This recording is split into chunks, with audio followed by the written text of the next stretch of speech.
할렐루야. 주님의 이름으로 사랑합니다. 주님의 이름으로 축복합니다. 네, 오늘 설교 제목이 애들은 가라, 애들은 가라, 네, 이런 제목인데, 제가 중학교 2학년 때 그 학원을 그 제기동 쪽으로 이제 다녔었거든요. 그래서 이렇게 걸어서 가다 보면은 그 경동시장을 이렇게 지나가지고 그렇게 걸어 다녔었는데, 가끔씩 그 경동시장 앞에 보면은 약장수들이 와가지고 사람들을 이제 끌어모아가지고 그 약을 이렇게 파는 그런 장면을 이제 봤는데 굉장히 인상적이었던 게 그 약장수가 말을 너무 잘하는 거예요. 뭐 이런 이상한 그런 플라스틱 같은 동그란 그런 걸 가지고 나와가지고 뭐 사람들을 모아놓고 막 설명을 하는데 뭐 그거만 갖다 문지르면 다 난대요. 뭐 머리 아픈, 뭐 공부하다 머리 아픈 학생들은 머리를 그거를 대고 문지르면은 두통이 사라지고, 뭐 어깨가 아픈 사람은 어깨에다 대고 문지르면 사라지고, 뭐 입안이 자꾸 헐고 막 이렇게 나는 사람은 뭐 물고만 있으면 그게 그냥 사라지고, 뭐 하여튼 뭐 다 낫는 거예요, 뭐만 하면. 근데 진짜 말도 안 되는 거죠. 말도 안 되는 건데 이 사람을 얼마나 잘 홀리는지요. 말을 너무 잘하니까 막 사람도 엄청나게 많이 모여요. 거기에 막 동그랗게 막 둘러싸고서 그래가지고 막 듣고 있는데 막 정신이 다 나가는 거예요. 그때 이제 저는 뭐 어려가지고 돈이 없으니까 못 샀지. 돈이 있었으면 벌써 사고도 남아요. 그만큼 너무 말을 잘하니까 야, 이게 진짜 뭐를 파는 사람들이 저렇게 말을 잘하는구나. 어린 마음에 굉장히 좀 기억에 남는데, 그런 약장수나 이런 뱀장수들이 이제 공통적으로 이제 하는 말이 애들은 가라, 애들은 가, 뭐 이런 얘기 하잖아요. 뭐 그거를 이제 뭐 웃기게 하려고 좀 따라하기도 하고 하는데, 그 약장수들이 사람들을 불러 모아놓고 그렇게 만병통치약인 것처럼 팔면서 애들은 가라, 애들은 가, 뭐 이렇게 하는 이유가 뭘까? 사실 생각해 볼 필요도 없죠. 애들은 돈이 안 되거든요. 그 애들은 그들이 파는 어떤 물건들을 구매할 수 있는 구매력이 없잖아요. 그러니까 뭡니까? 돈 안 되는 너네는 가라는 거죠. 나는 오로지 나에게 돈을 줄 수 있는 그런 어른들에게만 얘기를 할 거니까 어차피 사지도 못하는 너네는 그냥 가라는 거죠. 뭐 바꿔 얘기하면은 뭐 어른이다 하더라도 살 능력이 안 되는 사람은 뭐 저리 가라는 거죠. 나에게 돈을 줄 수 있는 사람, 돈을 지불할 수 있는 사람만 남고 필요 없는 사람들은 다 가버리라. 뭐 그런 의미가 아니겠습니까? 뭐 장사하는 사람이니까, 장사꾼이니까 당연히 돈이 목적이고, 돈이 없는 어린아이들을 그냥 가라고 얘기하는 거는 뭐 어떻게 생각하면 당연한 것이라고 또 할 수도 있겠습니다만은, 오늘 본문 말씀을 보면 이 제자들이 약장수들이랑 똑같이 하는 장면이 나오잖아요. 제가 이 본문 말씀을 보면서 문득 중학교 시절에 보았던 그 약장수가 생각이 나더라고요. 한번 생각을 해보면은 예수님께서 다니시는 데마다 얼마나 많이 화제가 되겠습니까? 막 사람들 몰려오고, 뭐, 고쳐주세요. 뭐, 나도 좀 해주세요. 막 밀치닥거리고, 그죠? 얼마나 막 시장통 같이 그러겠습니까? 또 예수님의 말씀을 한마디라도 더 들으려고 여기저기서 막 그냥 밀고 당기고 하면 정신이 하나도 없거든요. 분주하고. 그러니까 그런 것들을 이제 뭐 다 수발해야 될 사람들이 제자들 아니겠어요? 예수님은 뭐 고쳐주기 바쁘고 말씀 전하기 바쁘니까. 그러니까 아마도 이 제자들이 그런 분주함과 그런 수발을 드는 가운데 굉장히 좀 예민해져 있는 게 아닌가 좀 이런 생각이 듭니다. 그런 가운데서 이제 부모님들이 예수님이 우리 아이들을 좀 축복해 주셨으면 하는 마음을 가지고 막 오는 거예요. 보니까 예수께서 만져주심을 바라고 어린 아이들을 데리고 오매. 안 그래도 바빠가지고 정신없어 죽겠는데 막 제자들이 막 짜증이 여기까지 나는 거죠. 아이들이 또 얼마나 또 정신이 없어요. 막 저도 이제 아이들을 키우다 보니까 그 아이들의 그 하이톤의 그 소리가 귀를 굉장히 아프게 하거든요. 아마 이게 짜증이 확 나는가 봐요. 보니까 제자들이 꾸짖건을 예, 약장수랑 비슷한 거죠. 예. 아, 뭐 애들까지 데리고 와가지고 짜증나게 하고 있어요. 막 이러면서 아, 저리 가라고. 애들은 그 약장수랑 똑같은 거죠. 애들은 가, 애들은 가, 뭐 이러는 거 아닙니까?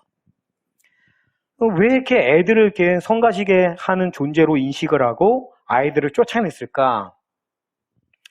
우리가 그 어린이들의 어떤 인권에 대해서 굉장히 존중해주고 그들을 소중하게 여기기 시작한 게 생각보다 그렇게 오래되지 않았거든요.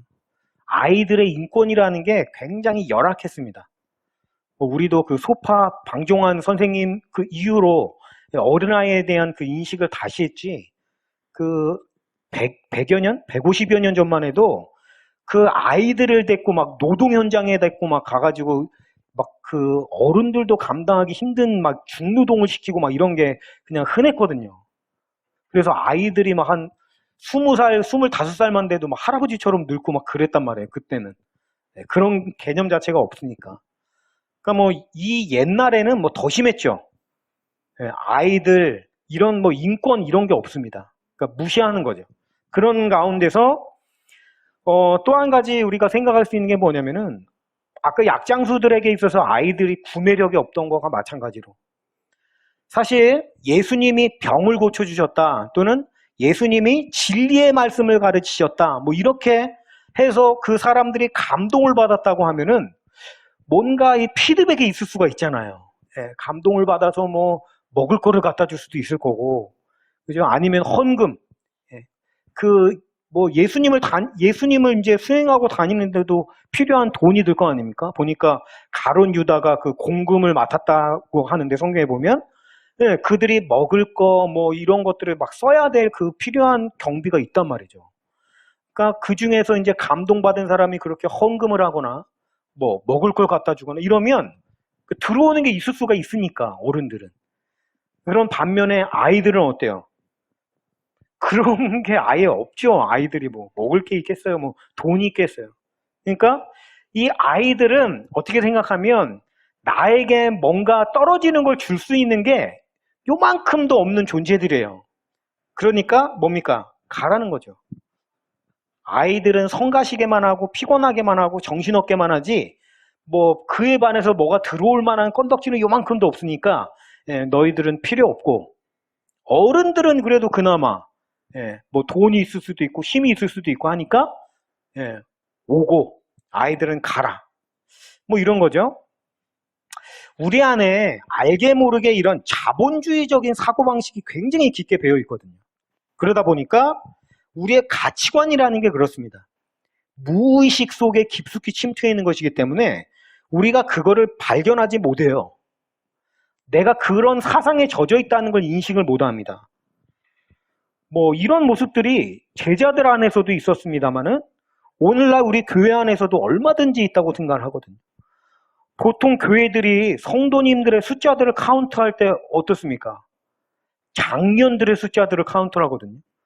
장년 300명, 장년 500명 이러면서 아이들은 다 배제를 해버려요. 아이들도 사실 사람인데 왜 아이들을 카운트에서 제외하죠? 아이들은 돈이 안 되거든요. 제 표현이 좀 너무 직접적이고 좀 적나라하죠. 교회에서 무슨 아이들 그렇게 돈으로 본단 말이야? 좀 불편하지만 부인할 수 없습니다. 사실이 그래요.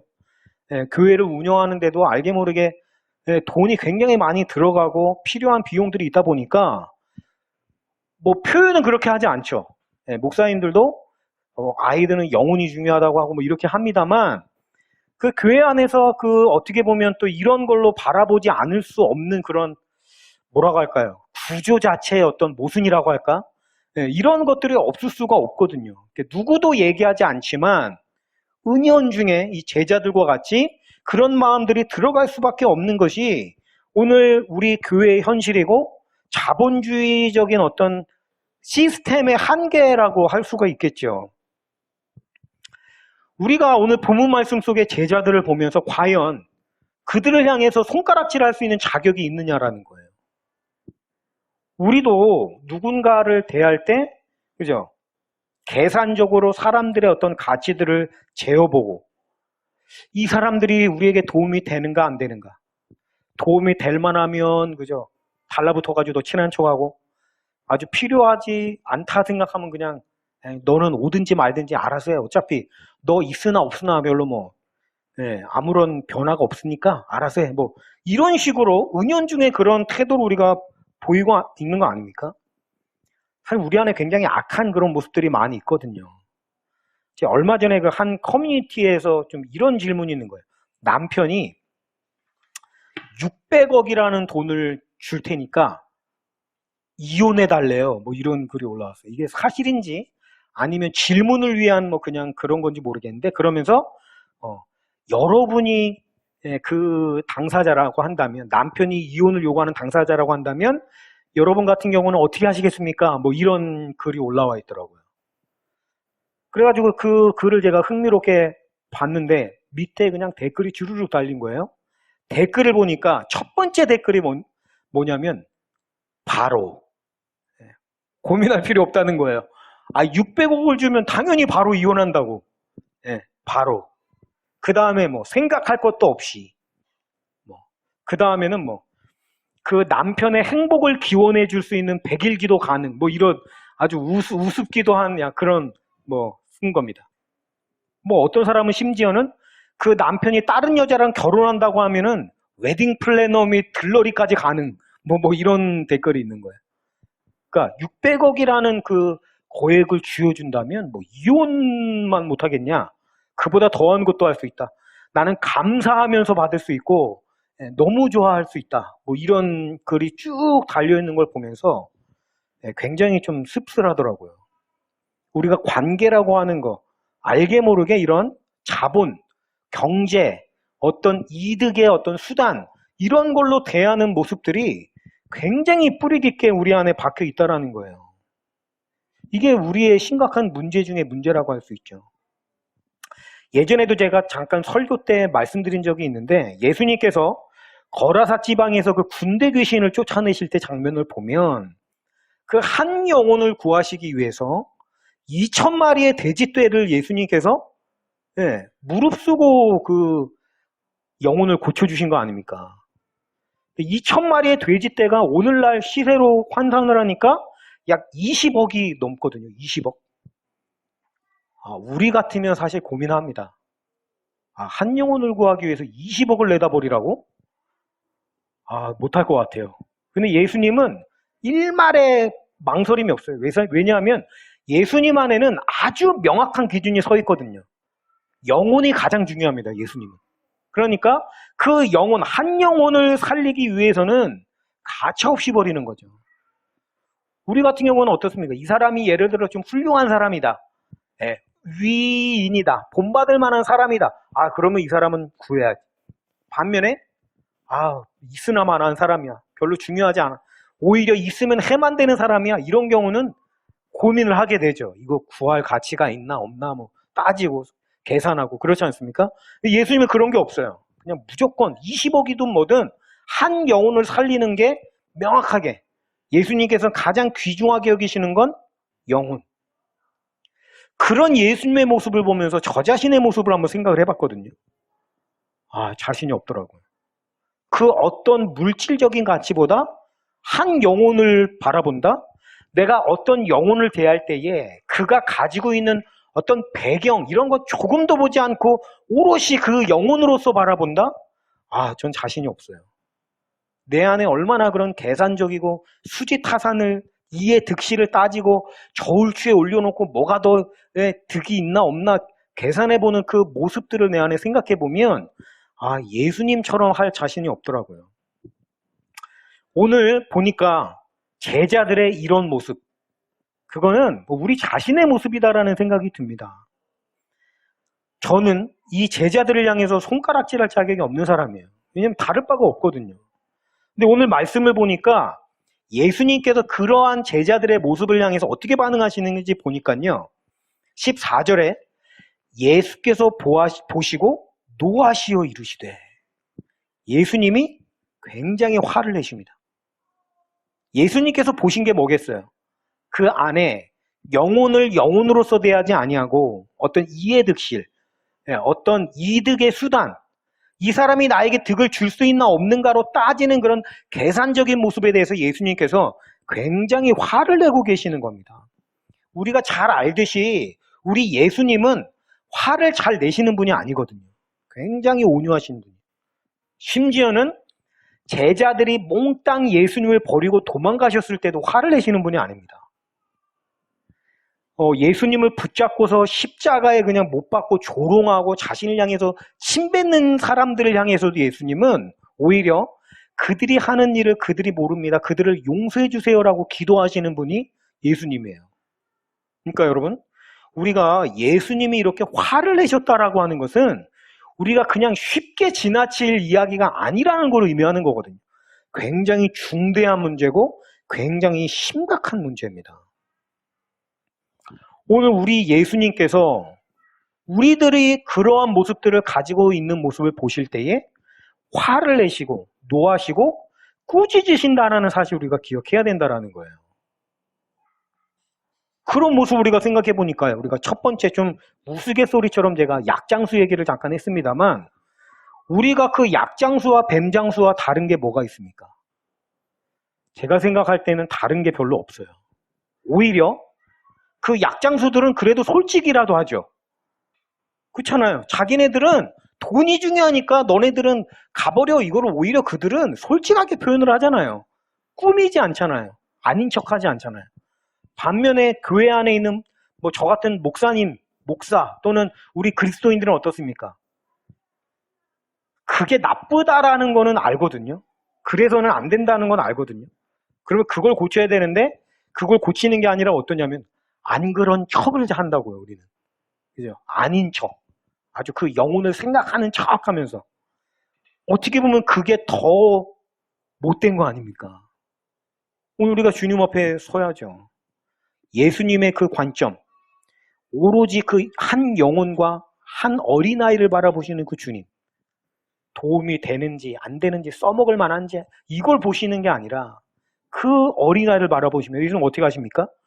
아, 진짜 이건 최고의 극찬이라고 생각을 하는데 하늘나라는 하나님의 나라는 바로 이런 어린아이와 같은 자들이 것이다. 그리고서 그들을 축복해 주셨다라고 하잖아요. 이게 얼마나 귀합니까? 오늘 우리 안에 영혼을 한 영혼으로서 대할 수 있는 그 모습. 저는 우리가 추구해야 할 영적인 능력의 모습들이 뭐 여러 가지 양상으로 나타난다고 생각을 하지만 뭐 그 중에 한 가지가 이 영혼을 오로지 영혼으로서 대할 수 있는 능력이야말로 우리가 정말 갖추어야 될 가장 큰 능력 중의 능력이 아닐까 이런 생각이 들어요. 계산하지 않을 수 있는 능력. 이의 타산을 따지지 않을 수 있는 능력. 오늘 우리가 구해야 될 능력이 바로 그런 능력이라고 생각합니다. 물질적인 가치가 아니라 오로지 영혼의 가치를 대할 수 있는 그러한 능력을 우리 주님께 우리가 구해야겠죠. 언제까지 구하겠습니까? 저 자신을 돌아볼 때는 제가 예수님께 부르심을 받아서 가는 날까지 구해야 될 것 같아요. 정말 우리 안에 부족한 모습이 너무나도 많이 있기 때문에 오늘 제자들을 보면서 우리가 손가락질할 것이 아니라 아이고 제자들은 왜 저 모양이야 이럴 게 아니라 우리 자신의 모습을 들여다보고 그죠? 오늘 제자들을 꾸짖고 노하시는 그 예수님의 모습이 제자들을 향한 것이 아니라 오늘 우리를 향한 것임을 우리가 인식하고 혼날 때는 혼나야죠. 그렇지 않습니까? 네, 잘못했으면 혼나는 게 맞는 거죠. 아유 예수님 죄송합니다. 내가 또 그랬습니다. 네, 시인하고 고백할 수 있는 저와 여러분이 되시기를 주님의 이름으로 축원합니다. 두 번째로는요. 어린 아이 그 자체에 대해서 우리가 한번 좀 생각을 해보고 싶어요. 오늘 예수님께서 보니까 어린아이가 왔다. 어린아이들을 데리고 왔다라고 합니다. 제가 그 사전에서 어린이라고 검색을 해보니까 어린이 할 때 그 이 원래 어린아이인데 어린아이를 어린이라고 하잖아요. 근데 그 자체가 뭐냐면은 높임말이더라고요. 어린이 자체가. 그 이라는 그 어미가 붙는 게요. 예를 들어서 뭐 어떤 이는 뭐 할 때 그런 그 이거든요. 근데 이게 상대방을 이렇게 높이는 표현이라고 하더라고요. 뭐 늙은이, 젊은이 뭐 이런 게 다 이게 상대방을 높이는 표현인데 원래 어린이라는 말 자체가 없었대요, 우리나라에. 그러니까 이것도 그 소파 그 방종환 선생님께서 어린이를 우리가 오히려 높여야 된다 뭐 이래가지고 어린 아이를 어린 이라고 이렇게 붙여서 이렇게 부르기 시작을 한 거라고 하더라고요. 근데 어쨌든 그 뜻을 보니까 뭐 굉장히 간단합니다. 나이가 적은 사람, 이걸 어린 아이라고 하더라고요. 나이가 적은 사람. 문맥에 따라서 사용하는 그 연령에 따라서 이 어린이를 통칭하는 게 굉장히 다양하게 사용될 수 있는데 보통 18세 이전의 사람을 통칭 어린이로 본다 이렇게 되어 있더라고요. 18세 이전. 말 그대로 그렇다면 우리가 18세가 넘는 사람은 모두 어른인 걸까? 제가 굉장히 그 어렸을 때에 말 그대로 어렸을 때니까 어린아이의 눈으로 세상을 바라볼 거 아닙니까? 어린아이의 눈으로 세상을 바라보니까 이게 세상은 너무 신비로운 일투성인 거예요. 그 어린아이의 그 사고 체계로는 도무지 이해할 수 없고 알 수 없는 그런 게 참 많이 있었는데 그 중에 하나가 뭐냐면 그 어른들의 모습이 저는 그렇게 너무 신비롭고 어떻게 저럴 수가 있지? 뭐 이런 모습으로 생각했던 게 굉장히 좀 기억에 많이 나거든요. 뭐 어린아이가 바라볼 수 있는 어른의 모습은 뭐 누가 있겠습니까? 부모님이겠죠, 부모님. 네. 어린아이의 나의 마음과 나의 생각을 보고 우리 부모님의 모습을 보니까 너무 다른 거예요. 너무 다른데 어른이 되면은 저렇게 되나? 뭐 이런 생각을 굉장히 많이 했었는데 아이들은 너무 연약하니까요. 한없이 어린 약한 나의 모습으로 보기에는 어른들은 너무 강한 거예요. 네. 굳건하고 그 부모님의 그 등을 바라보면 얼마나 거대하게 느껴집니까? 그 태산이라도 버틸 것 같고, 그죠? 우리를 보호해줄 수 있는 능력을 갖춘 것 같고, 그런 모습을 보면서 굉장히 좀 뭐라고 할까요? 경의에 찬 그런 마음을 갖게 됐다고 할까요? 약간 그런 게 있었는데 막연히 그런 생각을 했거든요. 나도 어른이 되면 저렇게 강해질 수 있을까? 응답하라 1988이라는 그 드라마를 보면 고등학생 주인공 덕선이가 학교에 있는데 전화를 받습니다. 근데 왜 전화가 왔냐면은 할머니가 돌아가셨다는 거예요. 근데 그 할머니가 그 굉장히 그 잘해줘가지고 할머니에 대한 추억과 사랑이 굉장히 많은데 할머니가 돌아가셨다고 하니까 굉장히 큰 충격을 받고 얼마나 충격적입니까? 뭐 눈물을 줄줄줄 흘리면서 이제 할머니 그 상갓집을 가야 되니까 이제 조퇴를 하고 집에 갔어요. 언니가 있고 남동생이 있는데 계속 눈물만 흘리니까 언니가 그럽니다. 야, 아빠 마음은 얼마나 힘들겠냐고. 근데 네가 가서 그렇게 울고 앉아 있으면은 아빠가 얼마나 더 힘들겠냐고. 정신 똑바로 차리라고. 언니는 언니더라고요, 확실히. 그러면서 그 동생들을 다독여가지고 막 몇 시간 동안 버스를 타고 이제 시골 할머니네 집이죠. 거기서 집에서 상을 치르고 있으니까 도착을 합니다. 울면서 들어가서 딱 봤더니만 이게 뭐 사람들 그냥 막 왁자지껄 하고 저기서는 화투 치고 있고 여기서는 막 뭐 술 먹고 있고 막 떠들고 웃고 그 덕성이가 그러는 거 이게 도대체 잔치집이야 초상집이야 잔치집 같이 막 그러고 있는 거예요. 너무 충격을 받은 거예요. 자기는 할머니가 돌아가셔가지고 너무 슬픈데 그러면서 아버지가 신경 쓰일 거 아닙니까? 우리 아빠는 엄마가 돌아가신 건데 얼마나 힘들까. 근데 아빠를 봤더니 그 동네 고향 그 후배 사람들을 만나가지고 막 하하하 웃으면서 막 떠들고 있는 거예요. 그리고 고모들을 보니까 고모들도 그냥 웃으면서 자기들끼리 모여서 자기 반지가 더 좋네, 뭐 나쁘네, 뭐 이게 순금이네 뭐네 하면서 웃으면서 이야기를 하고 보면서 이 아이가 충격을 받는 거예요, 충격을. 자기는 할머니가 돌아가셔도 너무 슬프고 힘든데 아니 우리 고모들과 아빠는 엄마가 돌아가셨는데 어떻게 저렇게 아무렇지도 않게 웃고 떠들고 저러고 있나. 아니 그러면서 하는 얘기가 아니 어른이 되면 다 저러는 거야? 어른이 되면 무슨 사이보그야? 뭐 감정도 없어? 어떻게 저렇게 멀쩡해? 그러면서 막 울면서 하는 소리가 할머니만 불쌍하다고. 돌아가셔가지고 슬퍼하지도 않고. 근데 그런 장면인데 제가 어렸을 때 어른을 보면서 느꼈던 감정이 약간 그런 거랑 비슷한 것 같아요. 어른들은 너무 강하게만 어린아이인 나로서는 상상할 수 없는데 어떻게 저러지? 뭐 이런 생각이죠. 근데 그 드라마를 보면 나중에 이제 밤중이 되고 이제 손님들 다 빠지고 아버지 혼자 소주병을 차려놓고 혼자 멍하니 앉아있는데 미국에서 이제 큰 형이죠. 큰아버지죠. 이제 덕선이에게는. 큰아버지가 소식을 듣고 이제 늦게나마 이제 달려와서 도착을 한 겁니다. 문을 열고 끼익 들어와서 아버지의 이름을 부르는 거예요. 이 큰 형이 동생 이름을 부르는 거죠. 누구야? 울먹울먹 하면서. 그러니까 그 형이 부르는 소리를 듣자마자 이 덕선이의 아버지가 눌러왔던 감정이 터지는 거예요. 그때서야 이제 막 오열을 하면서 형을 끌어안고서 하는 소리가 우리 엄마 불쌍해서 어떡하냐고. 네, 막 어린 아이처럼 우는 거예요. 나 이제 우리 엄마 못 보잖아 이러면서 막 우는데 그 장면이 너무 슬프고 그래서. 근데 그러면서 이제 나옵니다. 이 나레이션이 쭉 나오는데 어른들이 강해서 그런 게 아니라 어른이기 때문에 눌러놨던 그런 것들을 그냥 이렇게 뭡니까?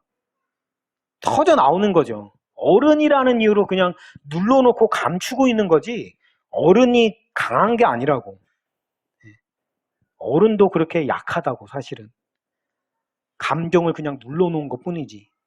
그러면서 쭉 나오는 게 어른도 결국에는 우리랑 똑같이 아프고 슬프고 눈물 많고 뭐 그렇다라는 나레이션이 나오는데 그게 굉장히 좀 마음을 울리더라고요. 그러고 보면 맞는 것 같아요. 어른들은 어린 시절에 봤던 어른은 강한데 보니까 그런 게 아닌 거죠. 제가 이 20살 때쯤에 신학교를 가겠다고 수능을 다시 봐가지고 저쪽에 어디 경기도 광주에 있는 신학교에 넣어서 이제 합격을 해가지고 가야 되는데 등록금이 없어가지고 등록을 못 한 거예요. 그때만 해도 뭐 학자금 대출 이런 게 없었거든요. 좀 몇 년 있다가 학자금 대출 이런 게 나왔지. 그때는 그런 게 없어가지고 등록을 놓치니까 이게 너무 속이 상하는 거예요.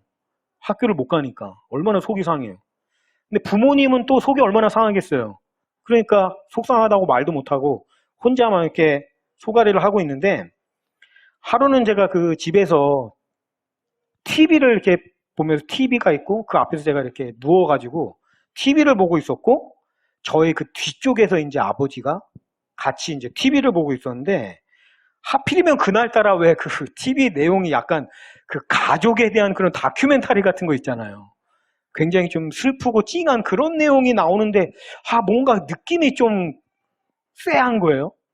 그랬더니 그 아니나 다를까 그 장면을 보면서 그 아버지가 그 등록금을 해주지 못한 그 미안함과 죄책감과 그 부모의 마음이 뭐 어떻겠습니까? 그게 이게 막 북받쳐 올랐나 봐요. 뒤에서 제 이름을 부르면서 막 울음이 터지면서 아버지가 제 이름 부르면서 그냥 우시는 소리로 미안하다고 등록금 못 해줘서 너무 미안하다고 그 이야기를 우시면서 하시는데 제가 태어나가지고 그 아버지가 우는 모습을 처음 본 거예요. 너무 당황이 돼가지고 이게 뒤를 돌아서 그 아버지 얼굴을 볼 수가 없더라고요. 어린 제 마음에는 굉장히 좀 충격적인 사건이었는데 그런 걸 보면서 아버지도 참 약하구나 어떻게 보면 그런 생각도 하고 그래서 그 다음에는 또 그렇게 되면 안 되니까 제가 좀 아버지를 따라다니면서 좀 이제 일을 좀 했어요. 아버지가 공사 현장에 가가지고 그 블록 벽돌을 쌓는 그 기술을 갖고 계셔가지고 했는데 그때 겨울이었어요. 지금 생각해보니까 한겨울에 그 천안에 어디 그 상가를 이제 만드는 그 현장이었는데 뭐 천안이니까 왔다 갔다 할 수가 없잖아요. 뭐 2시간 몇 분이 걸리니까. 그래서 아버지랑 이제 그 현장에서 이제 같이 일하는 아저씨들 몇 분이랑 이제 주무시는 데서 숙소에서 자는데 숙소라고 어떤 방이 아니고 그냥 천막이에요. 천막. 어디 천막 같은 데 쳐가지고 그 가건물 같은 데서 생활을 하는데 난방기구가 뭐 하나도 없어요. 난방기구가. 그 추운 겨울날 그 천막 같은 데서 자는데 그 전기장판 하나 깔고 자는 거예요. 예. 막 코는 얼어요. 누워있으면. 그런 데서 자면서 일주일 동안 뭐 한 일주일여 동안 막 따라다니면서 시키는 거 하고 아버지 그 벽돌 쌓는 거를 보면서 그 인생의 무게감이 너무 오는 거예요. 아니 우리를 먹여 살리려고 우리 아버지는 이걸 몇십 년 동안 이렇게 힘든 일을 하신 건가?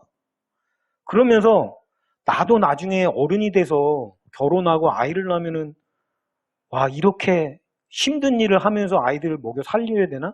내가 그런 일을 할 수 있을까? 뭐 이런 생각을 하니까 야, 저는 도저히 그 아버지의 그 무게감을 감당할 수 있을 자신이 안 생기는 거예요. 그 나이에. 뭔가 그때 느낀 게 굉장히 많거든요. 야, 어른의 무게감, 그 힘듦, 이걸 내가 감당할 수 있을까? 그런 생각들이 있다 보니까 어른 하면요, 너무 강하고 그 인생의 무게를 정말 짊어지고 있는 그런 강한 이미지가 제 안에 있다 보니까요. 아, 어른은 뭔가 나랑은 다른 존재, 뭐 이런 생각을 하고 있었는데, 그러고 나서 뭐 저도 뭐 살았죠. 뭐 결혼했죠. 아이 낳고 미국 가서 한 7년 살다가 와가지고 보니까 이제 어느덧 제 나이도 이제 40대 중반이고, 어저께 그 생각을 설교 준비하면서 잠깐 그 생각을 하면서 굉장히 충격받은 게 뭐냐면은 우리 주한이가 이제 4년만 있으면 성인이에요. 생각하니까 좀 충격적인 거예요. 그런 생각을 해봤어요. 제가 어렸을 때 막연하게 나도 어른이 되면 군것질 같은 게 싫어지나? 나도 어른이 되면 저렇게 마음이 강해질까? 부모님이 돌아가셔도 요동하지 않고 예, 당당할 수 있을 것처럼 강해질 수 있을라나? 어렸을 때 그런 생각을 했는데 지도라서 지금 생각을 해보니까 저는 어른이잖아요, 이제. 예, 이제 점점 저도 이제 늙어가는 그런 과정인데 나는 어른이 되었다라는 생각이 들어본 적이 한 번도 없는 거예요. 어렸을 때는 막연히 시간이 지나면 저절로 어른이 되는 줄 알았어요. 근데 지금의 저를 생각해 보니까 아닌 거예요. 저는 아직도 그냥 어린 아이일 뿐인 거예요. 여전히 나는 부모님이 돌아가실 생각을 하면 그 충격에서 헤어나올 수 없을 것만 같고 그냥 마음은 여리디 여리고 무섭고 두렵고 막연함에 내일 어떻게 될까 저렇게 될까 조마조마하고 내가 어렸을 때 생각했던 어른의 모습은 요만큼도 찾아볼 수가 없는 거예요. 나만 이런가? 이런 생각을 해보다 보니까 이런 결론을 내렸어요. 사실 어른이라고 하는 것은 존재하지 않는 거구나. 어른이 어디 있겠어요. 사실 우리 다 똑같은 거 아닙니까? 똑같이 무섭고 똑같이 두렵고 내일 어떻게 될지 몰라서 단지 나만 바라보고 있는 어린 아이들이 있다 보니까 아닌 척 하는 거죠. 두렵지 않은 척 하는 거죠. 일단 큰 소리 한번 쳐주는 거죠. 너네는 아무 걱정하지 마. 아빠가 있는데 뭐가 걱정이야. 너네는 그냥 믿고 너네 할 일만 열심히 하면 돼. 큰 소리 치고 뒤돌아서서는 뭡니까? 혼자 무서워서 숨죽여서 우는 거죠. 그게 우리 아니에요. 어른이 어디 있겠어요. 저절로 어른이 되는 게 어디 있습니까? 우리 모두 몸은 다 컸지만 여전히 우리는 어린아이일 뿐이라는 생각이 드는 겁니다. 그게 우리의 모습 아니에요. 고단하고 아프고 누군가 알아줬으면 좋겠고 서러움에 아이들처럼 꺼이꺼이 소리내서 울고 싶은 어린아이일 뿐인 것이 우리의 모습인 거죠. 나이를 먹으니까 강해지는 게 아니라 그냥 나이를 먹으니까 책임질 사람들이 많아져서 강한 척 하는 것 뿐이죠. 그런 아픔들을 우리가 누구나 다 가지고 있는 거 아닙니까? 제가 어떤 영상을 하나를 보고 굉장히 좀 많은 생각을 하게 됐는데 영상 하나를 잠깐 한 1분짜리를 보고 마무리를 좀 하려고 합니다.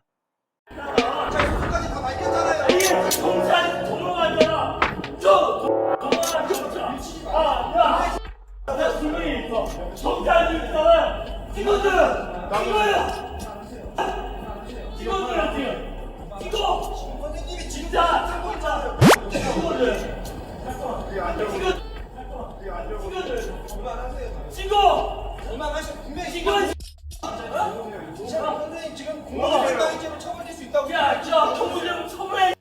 놓으세요 지금.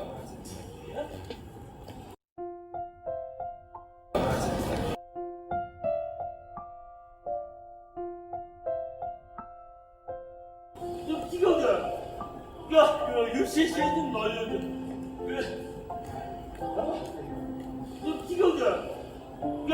유시시 좀 널려줘.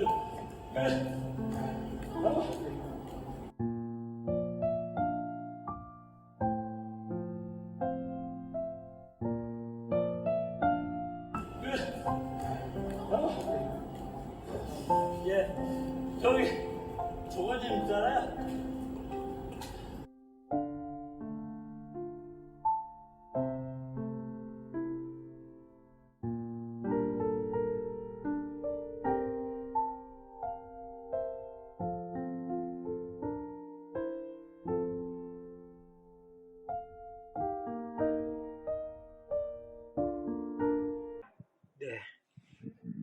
제가 이 영상을 보고 굉장히 많은 생각을 하게 되더라고요.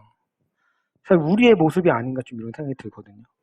제가 지하철을 타고 다닐 때 굉장히 흔하게 볼 수 있는 사람들이에요. 술 먹고 난동 부리고. 그런 사람들을 보면서 막 속으로 짜증내고, 왜 저래? 술을 곱게 먹지 왜 저래? 이런 생각하고, 이상한 사람이야. 이런 생각을 하고 있었는데, 지금 와서 보니까 그게 아닌 거예요. 그냥 우리네 똑같은 사람들인 거예요. 예, 지금 댓글 중에 굉장히 제 마음을 때렸던 댓글이 하나가 있는데, 안 좋은 사람이 아니라 상황이 안 좋았던 것 같네요. 난 그런 사람들을 보면서 이상한 사람이라고 생각한 제 자신이 굉장히 부끄러워지는 거예요. 그냥 세상살이가 버겁고 무겁고 하소연할 게 없어서 누군가가 한번 안아주면 풀어질 수 있는 거를 아무도 안아주는 사람이 없고 위로해주는 사람이 없어서 저렇게 난동을 부리고 있는 사람들이 우리의 모습이 아닌가 좀 이런 생각을 해봅니다. 우리가 어떻게 보면 어린아이 맞습니다. 오늘 주님께서 어린아이를 어떻게 해주셨나요? 안아주시고 안수해주시고 축복해주시고 오늘 우리가 주님 앞에 어린아이의 모습으로 나갔으면 좋겠어요. 힘든 거 그냥 그대로, 아픈 거 그대로. 우리 주님께서 우리를 저렇게 안아주시면서 토닥거려 주시면 우리의 아픔과 눈물이 다 녹아내려질 거 아닙니까?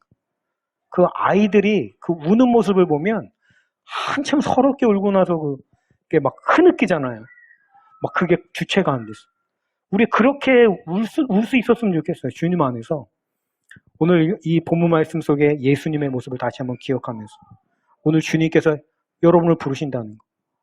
내가 교회에 무슨 얼마나 도움이 될까? 내가 이 교회에 힘이 될까? 안 될까? 나는 별로 가진 게 없는데 어린아이처럼 애들은 가라. 이런 생각이 안 될까? 이런 게 아니라 영혼으로서 바라보시는 하나님, 영혼으로서 우리를 대하시는 그 주님 앞에 나아가서 안기고 우리의 무게감을 위로받고 또 해소받는 그런 저와 여러분이 되시기를 주님의 이름으로 축원하면서 말씀 마치겠습니다. 우리